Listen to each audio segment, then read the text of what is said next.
Hello mga Mr. and Mrs. For today's video, samahan niyo ako at magluluto ako ngayon ng tortang puso ng saging. Ito na nga yung huling batch ng puso ng saging na nilinisan ko dati. Inilagay ko lang siya doon sa may taas ng ref or sa may freezer para hindi siya masira. Meron nga ako ditong itlog. Naglagay lang ako ng mga pampalasang paminta, betchin, garlic powder, onion powder, at konting asin.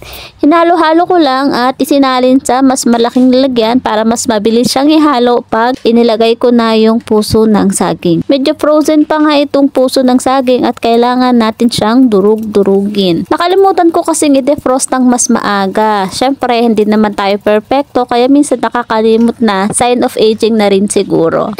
Pagkatapos kong mahalo, naglagay ako ng bawang at saka sibuyas. Konting mekos-mekos, tapos hinalo ko na yung harina. In-strain ko muna para hindi mamuo-muo yung mga harina doon sa ating magiging torta mamaya. Kung wala kayong harina, pwede namang crispy fry. Halu-haluhin lang hanggang sa mag-well combine na yung itlog mixture at yung harina natin. Then, start na akong nagprito. Nagpainit muna ako ng kawali, tapos naglagay ako ng mantika at naglagay na ako ng ating mixture na puso ng saging. I-fill natin ko lang para mas madali siyang baliktarin mamaya. Antayin lang hanggang sa maging golden brown tapos pwede na siyang baliktarin. Repeat the process lang hanggang sa maprito na lahat ng ating mga mixture. Masarap itong isawsaw sa ketchup o kaya doon sa may sukal na may sibuyas or hindi naman kaya kamatis na may toyo.